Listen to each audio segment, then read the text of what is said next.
Tell you how humbled I am to be in this room amongst the absolute and very best that our country produces.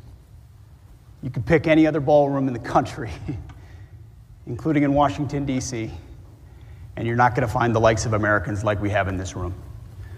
So good morning, and thank you very much for having me. And I want to thank the mayor and Senator Collins and all of Tampa for the incredible and wholehearted support that it gives to the United States military. SOCOM, CENTCOM have no better home than here on the Gulf Coast.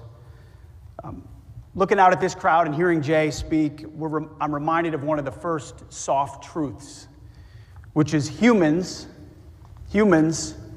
are more important than hardware. More than any other military formation, I saw it in a small way as a conventional infantryman 20 years ago. SOF's about people.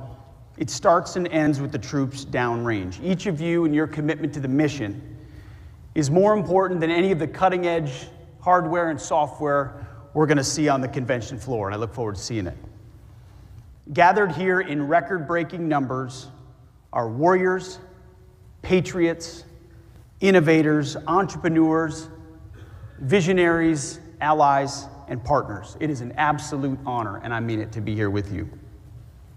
Special operations has never been more important for our country. Yesterday was actually my 100th day in office as Secretary of Defense. And as I said from the beginning, this is the deployment of a lifetime.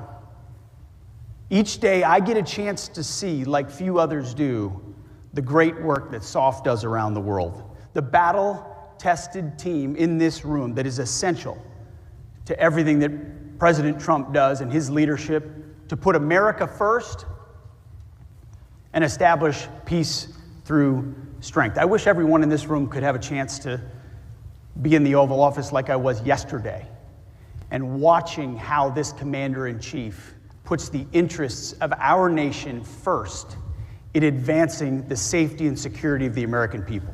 It's a thing to behold. That first and foremost includes defending our homeland, our border, Golden Dome, standing up to the communist Chinese, and of course, increasing burden sharing with our allies and partners. Border security equals national security, and we're going to get 100% operational control of our southern border. And SOF is making a unique contribution there as well. Our long-standing relationship with our partners in Mexico is crucial to supporting NORTHCOM and securing our border, something that's ongoing to this day. But Homeland Defense, as you all know, first and foremost, is a global mission. In the last 6 months, SOF has eliminated over 500 terrorists who threaten our homeland directly. And alongside global SOF partners, your team has captured at least another 600 terrorists. So it starts and ends with the homeland. That's why we do this. We don't fight because we hate what's in front of us. We fight because we love what's behind us. But second, overseas, we are reorienting toward deterring the communist Chinese, no doubt our pacing threat. As America's experts in irregular warfare, SOF brings to bear unique capabilities and leverages critical partnerships.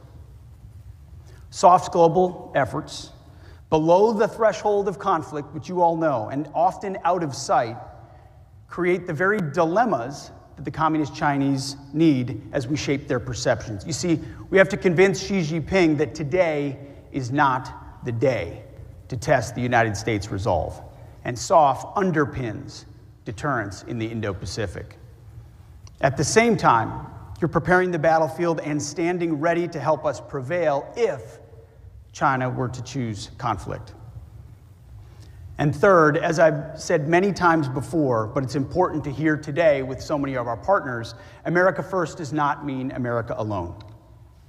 We shift our focus, as we do, to the Indo-Pacific. President Trump looks to our partners throughout the world to put their shoulder to the plow and take their share of the burden in their own defense, which is a message you've heard from me on the world stage multiple times, and we will continue to yell from the rooftops.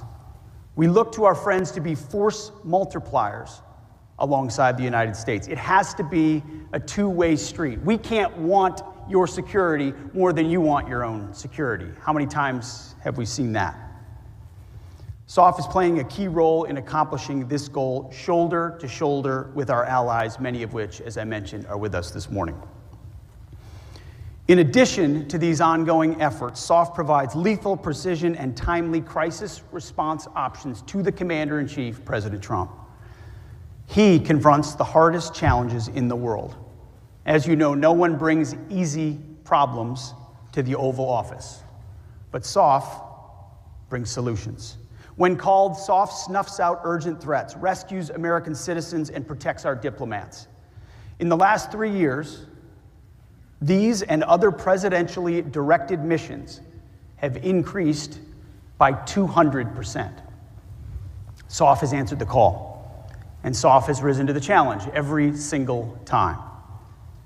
They're doing this day in and day out around the world and around the clock, and I don't have to tell this group.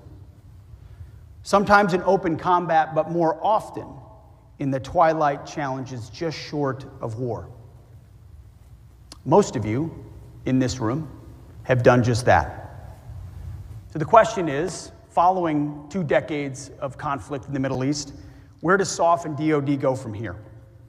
Well, from day one at the Department of Defense, our overriding objectives have been clear.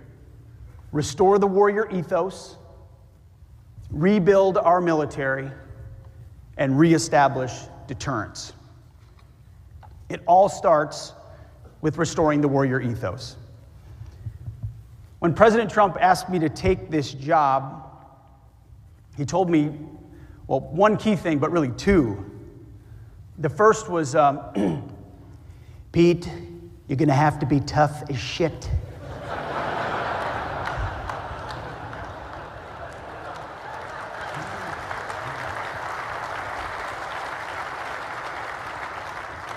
They're gonna come after you. Boy, he was not kidding about that one. This job requires a steel spine, and that's fine. My job's easy compared to what you do. We're doing the work on behalf of the American people and the American warfighter.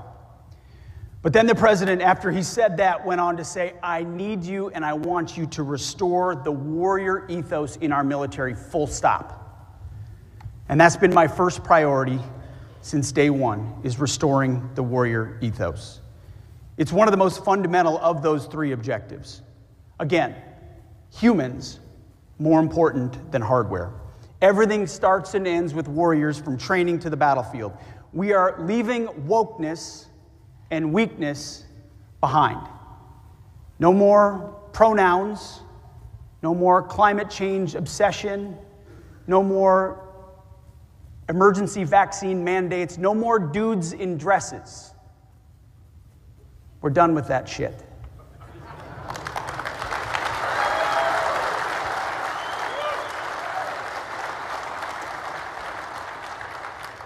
We're focused on lethality, meritocracy, accountability, standards, and readiness.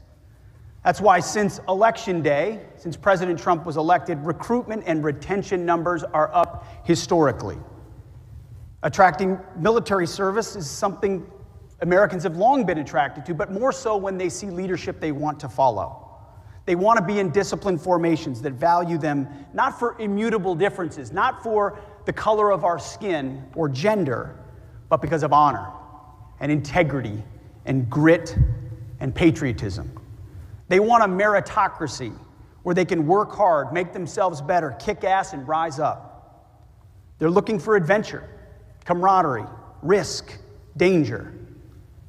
They want to push themselves and test themselves against others. They want to flourish in an environment that embraces hard work, discipline, and the warrior ethos. Special operators know a thing or two about all of those. I've experienced it firsthand across the world. I have had a chance to get up and do PT with the troops oftentimes when we're traveling. And some people think it's a novelty. It's not. it's always been a basic part of military service. You get up early, you get up, and you work out because we're going to be fit and we're not going to be fat. And even if the SecDef has a little bit of time to do it, every troop has an opportunity to do it. The problem is, it went from let's do PT with the troops to every special operations group in the world trying to smoke the SecDef. I find myself almost blacking out by the end of the workout and then having to hand out coins and try to stay right ways up. Appreciate that.